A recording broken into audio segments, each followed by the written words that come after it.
Hello friends, welcome to our channel. ఈ వీడియోలో మనం ఏం తెలుసుకుందామంటే బీఎడ్ సెమిస్టర్ 1 అబ్జర్వేషన్ ఉంది కదా స్కూల్స్లో. సో కొన్ని కాలేజెస్లో అయిపోయింది అబ్జర్వేషన్ ఆల్రెడీ, కొన్ని కాలేజెస్లో నెక్స్ట్ డిసెంబర్ ఫస్ట్ వీక్ అట్లా ఉంది. సో కాలేజ్ని బట్టి అబ్జర్వేషన్ టైం అనేది ఉంటుంది. సో టైం టేబుల్ అనేది ఉంటుంది. 6 days ఉంటుంది కదా మనకి అబ్జర్వేషన్. ఆ అబ్జర్వేషన్లో వెళ్ళే స్కూల్ని మనం సెలెక్ట్ చేసుకోవచ్చా, అబ్జర్వేషన్కి కంపల్సరీగా వెళ్ళాలా, అండ్ అబ్జర్వేషన్ వెళ్ళే వాళ్ళకి ఏ ఇన్స్ట్రుమెంట్స్ కావాలి అంటే, ఇన్స్ట్రుమెంట్స్ అంటే అటెండెన్స్ రిజిస్టర్ కానీ డస్టర్ పాయింటర్ అలా ఉంటాయి కదా అవి. అండ్ అబ్జర్వేషన్కి మనం 1 వీక్లో ఒక 2 days వెళ్ళినాం, నెక్స్ట్ థర్డ్ డే మనకి ఏదైనా ఇంపార్టెంట్ వర్క్ వచ్చింది, అప్పుడు లీవ్ ఎలా తీసుకోవాలి, అబ్జర్వేషన్లో మనం క్లాస్ని అబ్జర్వ్ చేయాలా ఆర్ మనం స్టూడెంట్స్కి టీచ్ చేయాలా అనే విషయం కూడా ఈ వీడియోలో ఉంటుంది. సో స్కిప్ చేయకుండా చూడండి. అండ్ ఇంకా అబ్జర్వేషన్కి వెళ్ళని వాళ్ళు ఉంటారు కదా, కొందరికి బేబీస్ ఉంటారు, కొందరికి న్యూలీ మ్యారీడ్ ఉంటారు, కొందరు టీచింగ్ చేస్తారు స్కూల్స్లలో, ఇప్పటికే ప్రైవేట్ స్కూల్స్లలో వాళ్ళకి 6 days అంటే లీవ్ ఇవ్వరు కదా. సో అలాంటి వాళ్ళకి అబ్జర్వేషన్ వెళ్ళకుంటే ఏమవుతుంది, అండ్ అబ్జర్వేషన్లో మనకి స్టాంప్ కావాలి. సో హెచ్ఎం స్టాంప్ అని ఉంటుంది కదా. సో ఆ హెచ్ఎం స్టాంపు మనకు కాలేజ్ వాళ్ళు వేస్తారా ఆర్ మనం ఎలా వేయించుకోవాలి అనేది కూడా మీ వీడియోలో ఉంటుంది. సో స్కిప్ చేయకుండా వాచ్ చేయండి. ఫస్ట్ ఆఫ్ ఆల్ వచ్చేసి అబ్జర్వేషన్ 6 days ఉంటుంది. ఆ 6 daysలో మనం స్కూల్ సెలెక్ట్ చేసుకోవచ్చా అని. సో మన ఇంటికి దగ్గరలో ఉన్న స్కూల్స్కి వెళ్ళొచ్చా అని కొందరు అడుగుతారు. సో మనకి ఇంటికి దగ్గరగా ఉన్న స్కూల్స్లలో మనం వెళ్ళరాదు.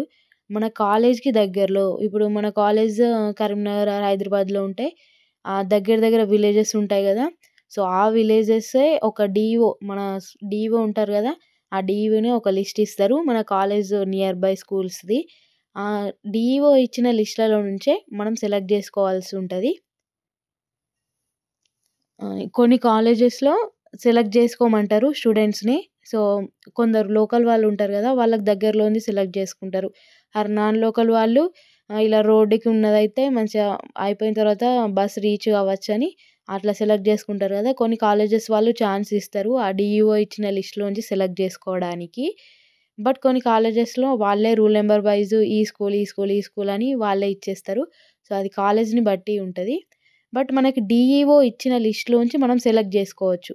బట్ మన ఇంటికి దగ్గరలో మా ఊర్లో ఒక స్కూల్ ఉంది, లేకుంటే మా దగ్గరలో ఒక స్కూల్ ఉంది, ఆ స్కూల్కి వెళ్తామని అంటే అట్లా కుదరదు. కాలేజ్కి నియర్ బై స్కూల్స్లోనే వెళ్ళాలి. ఇదొకటి క్లియరా. నెక్స్ట్ అబ్జర్వేషన్ వెళ్ళే వాళ్ళకి ఏమేం కావాలి అని. సో ఏమేం కావాలంటే ఫస్ట్ ఆఫ్ ఆల్ మనకు అటెండెన్స్ రిజిస్టర్స్ ఉంటాయి కదా, అటెండెన్స్ రిజిస్టర్ కావాలి అని అంటారు కాలేజ్ వాళ్ళు చెప్తారు. ఒకటి ఆర్ 2 అటెండెన్స్ రిజిస్టర్లు కావాలి, 8th 9th. సో మీరు బీఎడ్ వాళ్ళు అబ్జర్వేషన్కి వెళ్తే 8th అండ్ 9thకి ఇస్తారు. సో మీరు టీపీకి వెళ్ళినా, టీచింగ్ ప్రాక్టీస్కి వెళ్ళినా, ఫైనల్ టీచింగ్ ప్రాక్టీస్ అయినా, ఏ ప్రాక్టీస్ అయినా మీకు 8th and 9th class allot చేస్తారు. అండ్ ఇంకా వచ్చేసి 8th and 9th text books. So అన్ని టెక్స్ట్ బుక్స్ కాదు, మీ మెథడాలజీస్ ఏదైతే అది. సో ఫస్ట్ మెథడ్ మ్యాథ్స్ అయితే maths text book, and second method English అయితే ఇంగ్లీష్ టెక్స్ట్ బుక్. సో మీ 2 మెథడ్స్ ఏవైతే మీరు సెలెక్ట్ చేసుకున్నారో ఆ సబ్జెక్ట్ టెక్స్ట్ బుక్స్ మీ దగ్గరలో ఉండాలి. ఆ టెక్స్ట్ బుక్స్ మీరే కొనుక్కోవాలి. సో మీకు నెక్స్ట్ టెట్లో కూడా యూజ్ అవుతాయి. ఇంకా డస్టర్ కావాలి, అండ్ చాక్ పీసెస్, పాయింటర్, ఇంకా అంతే. సో మీరు స్కూల్స్లో ఏవైతే యూజ్ చేద్దాం అనుకుంటారో అవన్నీ మీకు కావాలి. ఒక rolling board. So rolling board ఎందుకు అని అంటే, కొన్ని స్కూల్స్లలో బోర్డ్స్ ఉండవు కదా గవర్నమెంట్ స్కూళ్ళలో, ఇప్పుడు వచ్చాయి. సో ఇప్పుడు స్కూల్స్లన్నీ డెవలప్ అయ్యి బోర్డ్స్, ఇంకా మంచి మంచి బోర్డ్స్ వచ్చాయి. బట్ కొన్ని స్కూల్స్లలో ఉండవు కాబట్టి rolling board and chalk piece, duster, pointer ఇవన్నీ తీసుకొని వెళ్ళాలి. సో స్కూల్ నుంచి స్కూల్ వాళ్ళు మనకేమి ఇవ్వరు. సో కొందరు స్టూడెంట్స్ని అడిగితే ఇస్తారు. బట్ మనం తీసుకొని వెళ్తే మనకు ఒక రెస్పెక్ట్ ఉంటుంది. అన్నీ మనం వాళ్ళే కావాలంటే వాళ్ళకు కూడా కొంచెం డిస్టర్బెన్స్ కదా స్కూల్ వాళ్ళకి. అందుకని ఇవన్నీ మీరు తీసుకొని వెళ్ళాలి. నెక్స్ట్ మీరు అబ్జర్వేషన్ 1 వీక్లో ఏదైనా ఇంపార్టెంట్ వర్క్ అంటే ఆర్ ఏదైనా మీ రిలేటివ్స్ ఎవరైనా ఏదైనా హెల్త్ ప్రాబ్లమ్ ఉండి ఏదైనా అర్జెంట్ లీవ్ కావాలంటే, సో మీరు హెచ్ఎం ఉంటారు కదా, మీ కాలేజ్ ప్రిన్సిపల్ కాదు, మీ స్కూల్ హెచ్ఎం. సో మీరు అబ్జర్వేషన్కి వెళ్ళిన స్కూల్ హెచ్ఎం ఉంటారు కదా, వాళ్ళకే ఒక లీవ్ లెటర్ మన స్టూడెంట్స్ ఎలా అయితే రాస్తారో అలా మీ ప్రాబ్లమ్‌ని ఎలాబరేట్ చేస్తూ ఒక లీవ్ లెటర్ రాయాలి. సో, హెచ్ఎంకి ఇయ్యాలి. హెచ్ఎం ఇస్తే వాళ్ళు లీవ్ ఇస్తారు. అంటే స్కూల్‌ని బట్టి, హెచ్ఎంని బట్టి లీవ్ ఇయ్యొచ్చా, ఆహ్, ఇస్తారా అని ఉంటది. సో, నెక్స్ట్ స్కూల్‌కి ఏ టైంకి వెళ్ళాలంటే, సో, ప్రేయర్ 9 ఆర్ 9:30కి ఉంటది గదా! సో, 9 లోపు స్కూల్‌కి వెళ్ళాలి. అండ్ స్కూల్ 5 వరకు ఉంటది గదా! High schools. సో, 5 వరకు ఉండాలి. సో, 9-5 మీరు స్కూల్‌లోనే ఉండాలి. సో, స్కూల్‌ని బట్టి మనల్ని అబ్జర్వేషన్‌కి కూర్చోబెడతారా? లేదా క్లాస్ ఇచ్చి క్లాస్‌ని టీచ్ చేయమంటారా అని స్కూల్ పైన డిపెండ్ అయి ఉంటది. కొన్ని స్కూల్స్‌లలో ఏంటి అంటే ఇప్పుడు ఆహ్, కామన్‌లీ టీచర్ ఉంటారు గదా! Government teacher. సో, వాళ్ళు క్లాస్ చెప్పంగా మనం ట్రైనీస్ ఉంటారు గదా! స్టూడెంట్స్ అంటే మనల్ని క్లాస్‌లో స్టూడెంట్స్‌తో పాటు కూర్చోబెట్టి సో, వాళ్ళ టీచింగ్ స్కిల్స్ ఎలా ఉన్నాయి? సో, ఎలా కంట్రోల్ చేస్తున్నారు? ఎలా బోర్డ్‌ని యూజ్ చేస్తున్నారు? ఎలా కమ్యూనికేషన్ ఉంది? సో, అవన్నీ మనం అబ్జర్వ్ చేయాలి. సో, ఆ టీచర్ ఎట్లా చెప్తున్నారు అని. సో, కొన్నిట్లలో అబ్జర్వేషన్ చేపిస్తారు. కొన్ని స్కూల్స్‌లో ఏంటంటే టీచర్స్ తక్కువ అలా ఉంటే ఇట్లా మనకే క్లాస్ ఇస్తారు. సో, టీచ్ చేయమని. సో, అంత ప్రెషర్ పెట్టరు. సో, ఇలానే చెప్పు, ఇది మిస్టేక్ ఉంది, అది మిస్టేక్ ఉంది, ఇది తప్పు చెప్తున్నావు అట్లా ఏమనరు.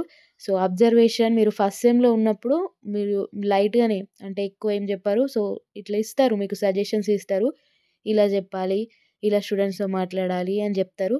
బట్ ఇలా ఏం తిట్టరు. మీరు మంచిగా చెప్తలేరు అనుకుంటా ఏమనరు. సో, ఫైనల్ ఇయర్‌లో ఫైనల్ టీపీ అప్పుడు టీచింగ్ ప్రాక్టీస్ ఉంటది గదా! అప్పుడు మిస్టేక్స్ తీస్తారు, వైవా అడుగుతారు అవన్నీ ఉంటాయి. అబ్జర్వేషన్‌లో అంతేముండవు. సో, మీరు దేనికైనా రెడీ ఉండాలి.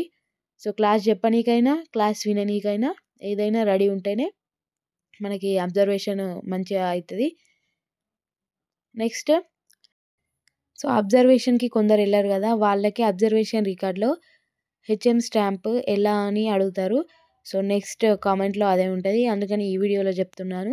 సో, మీ కాలేజ్‌కి నియర్ బై ఉన్న గవర్నమెంట్ స్కూల్స్‌లలో కొంచెం మాట్లాడుకొని లేదా ఎవరైనా తెలిసిన వాళ్ళుంటే సైన్ పెట్టించుకోవాలి. ఆర్ ప్రైవేట్ స్కూల్స్‌లలో గూడా ఆహ్, తెలిసిన వాళ్ళుంటే పెట్టించుకుంటారు. సో, ఇంకా కొంచెం పర్సనల్‌గా అంటే ఒక సీక్రెట్ ఉంది. సో, అబ్జర్వేషన్ స్టాంప్ గురించి. అది టెలిగ్రామ్ గ్రూప్‌లో పెడతాను. సో, ఇలా యూట్యూబ్‌లో పెట్టను. అండ్ మళ్ళీ ఏదైనా అయ్యి వీడియో డిలీట్ అయిపోతది. అందుకని టెలిగ్రామ్ గ్రూప్‌లో జాయిన్ అవ్వండి. అబ్జర్వేషన్ హెచ్ఎం స్టాంప్ గురించి. అండ్ టెలిగ్రామ్ గ్రూప్‌లో మనకు అన్ని అప్డేట్స్ ఉంటాయి. అండ్ రికార్డ్స్ పీడిఎఫ్స్ ఉంటాయి. ఇంకెవరైనా మన ఛానెల్‌ని ఫస్ట్ టైమ్ చూస్తున్నట్లయితే సబ్స్క్రైబ్ చేయండి. లైక్ చేయండి. Thank you.